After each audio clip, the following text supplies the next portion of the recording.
समस्त संकल्पित कर्मणि सिद्धारस्तु शुभं भवतु शुभानि शुभं भवतु शुभानि रे भवतु। ओम नमः ह्रीं षष्ठी मार्कंडेभ्यो नमः।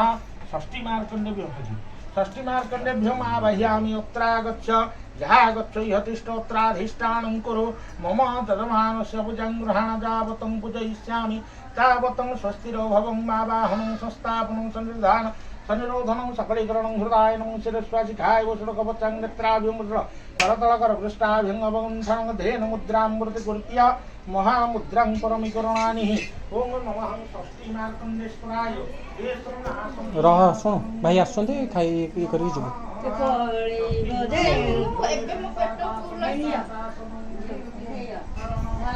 रखिदी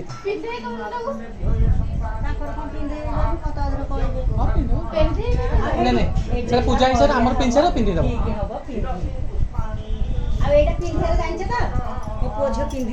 ओहो पछ अंटा मिचा